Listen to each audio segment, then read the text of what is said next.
Welcome back to the Stretford End, everyone, and it is a beautiful Saturday morning.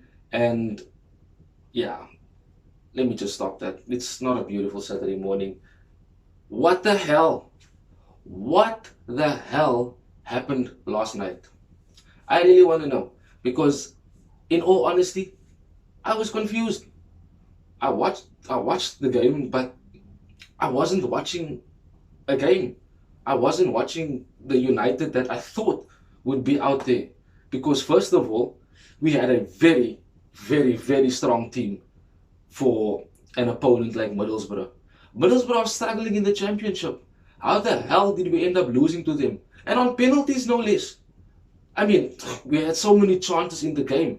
Ronaldo's missed penalty, the missed open goal by Bruno, the header from Elanga. We had so many chances. And after Sancho scored, we seemed to just go sit back and be like, it's cool. We'll just deal with that. But it is really weird. I mean, I'm sure Ragnick was wondering to himself, what's going on? Why are these players not doing what is instructed? Why are they not playing the way I would like them to play? And it was simple. Literally, when we played quick passes and had nice triangles, especially for the goal for Sancho, Middlesbrough were nowhere to be found. They literally couldn't cope with our quick tempo of passing, with our high pressing. They couldn't. But for some reason, we decided to sit back, be nonchalant, and just, oh well, come on, Middlesbrough. Come and attack us. Come, we'll defend well. And guess what? I got my prediction so right. I didn't want Maguire to start, and that is the result. I didn't want him to start because he's not consistent. Where was Lindelof? Why didn't Lindelof play? Why did he take Varane off and put Jones on? I don't understand it. What is the reasoning behind taking off Varane, who was our best defender in the first half? He had so many moments where he was winning headers, winning one-on-one defensive battles, being in the right position to intercept, being in the right position to clear, literally giving Dean Henderson an easy night in the first half. But then he got taken off, and I was like, but Jones and Maguire has never played together. And it's literally two problems waiting to fail. And that's what happened last night. For the goal that Middlesbrough scored, our press got beaten so easily, so we actually had no clue on how to press correctly because our whole left-hand side was open. Literally, we pressed so much into the right-hand side that the left-hand side was bare, and they played one cross-field pass, and literally the guy had all the space on the right-hand side to attack Luke Shaw. And guess what happened? I'm sure we all saw it. Luke Shaw, yet again, not doing and not learning from his own mistakes, again failing to close the man down before he crosses the ball. Literally, he allows this big space between the attacker and himself for what I don't know. And basically, if he decided to close down Middlesbrough's person who crossed the ball, I can't really remember his name. I'm quite still angry about the result. I don't really care about Middlesbrough right now. I don't care about Chris Wilder, who got sacked by Brentford because he wasn't doing too well by them. Sorry, Sheffield United. He got sacked by them because they got relegated. Now he comes back with Middlesbrough and he wins us on penalties. What the hell? Ragnick is probably thinking to himself, what have I gotten myself into? These players are lazy. They're not choosing to make runs. They don't want to pass. Oh, speaking of not passing, Marcus Rashford. I didn't want him to start. Him and Maguire and Dean Henderson and Luke Shaw, I did not want them to start. Mainly because of these are the things that I know that they do. When Maguire and Shaw plays together, there's this nonchalant attitude in defending on the left-hand side. And it cost us a goal. And yes, I understand, and I want to be one of the first people to say that that is not a goal. It should have been disallowed. It was handball. And if you look everywhere else, it was handball. How the referee was looking at the incident when it happened, completely just didn't say anything about it, and he let play on. And then VAR, who's supposed to step in on a clear and obvious error that the referee makes, which happened, they left it. They just thought to themselves, no, cool, we'll just chill here in the VAR office and we'll let the game go on. Because we want to have a competitive FA Cup game. United is having this game too easy, so let's give that goal and make the game interesting. You robbed us. You freaking robbed us. That is what you did. English referees are the worst. They are the worst. I literally cannot understand how that goal was given in broad daylight. Well, nighttime, because the game was at night. But you know how the saying goes. I'm still confused at the fact that the referee just didn't even bother to address the situation. There was a moment when the camera was on him and he looked so scared because he knew that he made a mistake. And he was probably waiting to hear in his ear, okay, we are checking it quickly on VAR, we will get back to you. But nothing happened. Even the commentator said that the goal should have been disallowed, but the goal stood. How does that make sense? How is this allowed in football? Football is gone. It's gone. Because if we're giving goals for, accidental handballs, when is a handball ever accidental? If it hits your hand and it goes into the goal or it leads to a goal, it should be disallowed. This is the rule that they made in football. This is the rule that they made in the VAR rule book. This is the rule that the English media and the FA brought out before the season started because of the confusion around handballs. But they are not consistent. They don't stick to their own rules because they want to control who goes through and who wins these tournaments. They want to ensure that a City or a Liverpool or a Chelsea gets to the latter stages because it's more TV money for the English FA. It's more money for all these English sponsorships to roll in the dough. That's absolute crap. If you are a referee, you control the game and you blow consistently. You blow according to the football rules that were set by FIFA and by your own English FA. You don't decide in the game to make your own decision and be like, no, that was handball, but I'm going to leave it because I want the game to be interesting. Besides that goal, Middlesbrough had nothing. Absolutely nothing. So if they didn't get that goal, if it was disallowed, we win the game. And we probably would have won it by 1-0 because we played so crap. We literally played so crap. And don't get me started on McTominay. The guy disappeared after minute 30. He literally was nowhere to be seen until he had to take a penalty, which wasn't the greatest penalty in the world, which I was so afraid of. And this is the reason why I wanted the gear to start. And don't talk to me about Dean Henderson is better in goal when it comes to penalties. He literally had the same penalty shootout performance as the gear in the Europa League final. So let's not talk about Dean Henderson anymore. Me personally, he's gone. Because literally, I know for a fact he could have done better in the game. He could have done better in the penalty shootout. But he literally just chose a corner and dived. Not trying to read the penalty kicker. Not trying to play mind games or put the penalty taker off. He just stood there, breathed and dived. Literally not reading at all. So he can go and play for Sheffield United again. Or go play for whatever club that is lower than us. No disrespect to the lower clubs. But he can go there and be number one because he's clearly not going to be number one for Man United. And I'm sure Rangnick saw that and he probably won't play for a long time to come. The gear better start against Burnley because he is our number one goalkeeper and he should be in goal. I still don't understand how this came to a loss. We were in the lead. All we had to do was control the ball. But guess what? We can't control any of the games we play because we don't have midfielders. Pogba was on the field and did quite well. He was decent. But Rangnick took him off. Why? Because he was probably a bit rusty. And who did he bring on? Fred. No disrespect to Fred, but he didn't do anything when he came on. He made more bad passes than actual positive passes. Him and McTominay again disappeared, leaving this entire gap in the midfield. No wonder they ran right through us in the second half, and we had nothing in the second half. And don't talk about extra time. We literally looked so tired. How are we tired? Please explain to me how we are tired. A 2-week break where some of these players decide to go on holiday and go spend time wherever else in the sun, and then they come back and they do that. We waited 2 weeks 2 weeks for this. These players don't care.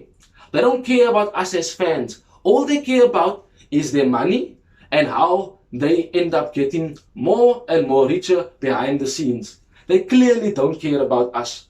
You know, the only people who actually cared about the game last night, from what I could see, was Bruno, it was Ronaldo, it was Delo, it was Varane, and that was probably it. Because Luke Shaw literally looked so nonchalant, he couldn't care less about the result. Maguire, absolutely no leadership. After it went to 1-1, okay, yes, the goal was not disallowed, it was given. Rally your team. Ensure that you are putting some energy into your teammates, because that goal did affect their confidence. It did affect the way they played. So why are you not leading from the back? Why are you not screaming at players for not doing their job? Why are you not telling Luke Shaw to close the man down who is going to cross the ball? Because if he closes the man down, it allows for us for time to recover in the defensive positions, and the guy might change his mind and pass the ball back. But no, Luke Shaw stands a whole 50 meters away, watching the guy cross the ball, turns his back, and then he's like, oh, they scored. And he couldn't care less. He literally couldn't care less. I've heard some people say that Luke Shaw had a decent game in the first half. Crap! Where was his decent game? What did he actually do that benefited us? I didn't see an accurate cross into the box that Ronaldo could have scored from. I didn't see a pass from the left-hand side that could cause trouble. So don't talk to me about him having a good game. Marcus Rashford, oh my soul. Elanga should have started the game. I feel so sorry for Elanga because he was the guy who missed the penalty. It's literally reminiscent of Bukayo Saka in the Euros final against Italy. And you know what is so sad? The fact that he was the one who had to take the brunt of the loss, and it wasn't even his fault. He came on and probably had more energy than what Marcus Rashford did. Poor Sancho lasted almost the entire 120 minutes, but he got hurt. And he battled through that, and then afterwards he said, you know what, I can't anymore. That is what we want to see. Players using their blood, sweat, and tears to play for the club. They are living the dream playing for Manchester United.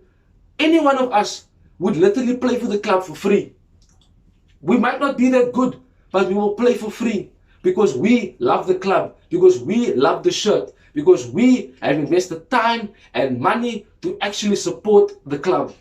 We love Manchester United. We want the club and the team to do well, but not with these players.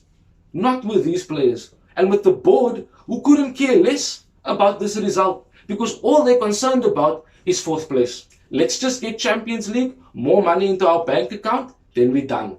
That's all we do every season. We just fight for Champions League. Literally, the board has decided to make us Arsenal. That's literally what they have done. Because they don't want to invest in a proper coaching system. And yes, Ralph Ragnick is a very, very good coach. But what did the board do? Oh, keep Darren Fletcher. You need to mentor him. What the hell?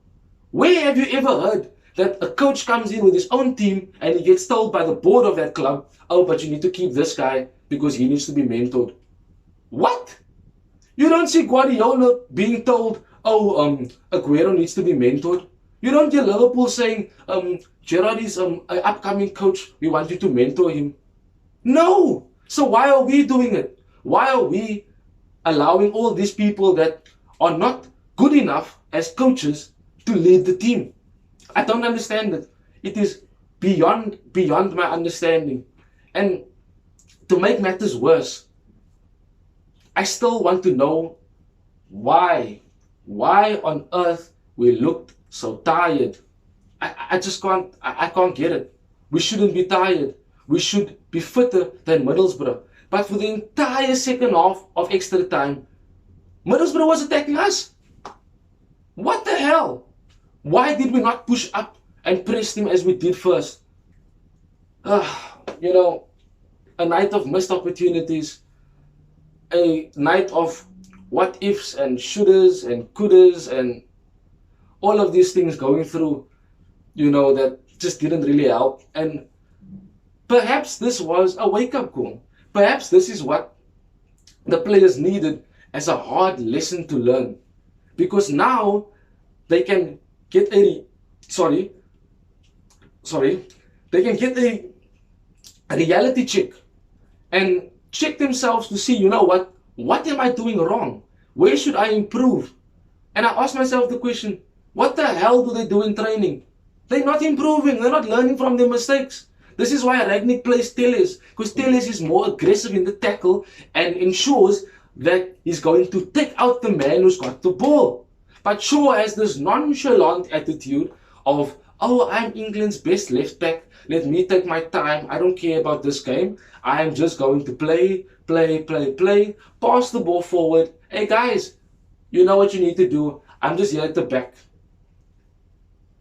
What the hell? Seriously, what the hell? I really,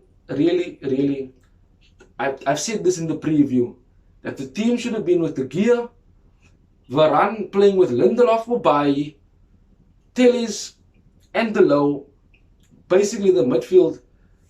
Pogba should have played, Matic should have played, Bruno was playing, and Rashford should not have played. Elanga should have started because of his confidence and because of his good performances. He should have been rewarded. And up front, yes, Ronaldo did not have the best game. He missed opportunities. He looked quite off it. But you can say what you want to say about Ronaldo. There will be games where he won't perform as well, but he's still a threat. Put the ball in the box and he will try and get it to score. But Shaw every time crossed the ball way over his head. The lower decides, no, I'm going to cut it onto my weaker foot and cross the ball and cross crap. Bruno completely, I don't know what happened. Every delivery he tried just didn't work out. And it just seemed to me as if something was wrong. After we scored the first goal, it still felt wrong. It didn't feel as if we had control of the game. It didn't feel as if we were actually go on to win this game. It felt to me as if these players got scared and they got lazy and they sat back and they were just like, you know what, we're going to sit in and try and counter-attack you.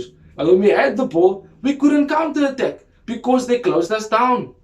And all we had to do was the same thing, but nope, we decided not to do that. We defended so poorly for the equalizer that we only had literally Maguire and Shaw at the back.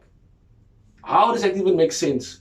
Why the hell is Maguire so high up the pitch? And he knows he has no pace. But he's literally, there was one moment I was literally pulling my hair out. He ran so far that he ended up in the corner flag with the ball. What the hell? You have midfielders, you have forwards, pass to them. Don't you decide to run all the way through and then you don't do anything with the ball? It is just so frustrating. And the fact that Ragnick had to come out and say, oh, he would have loved to have Lingard play. Why would he have given him off when we didn't have enough attackers on the bench? So what the hell? Where was Lingard? Where was he? Because it was said that he's having time to clear his head. Then he came out with a tweet and said, no, he will give his all for the team whenever he plays. But then he's not in the team and Ragnick says, oh, but he would have loved to have him there. So what the hell happened behind the scenes? What did Lingard do? What did he say that made him not be in the team? Was he actually having his head clear?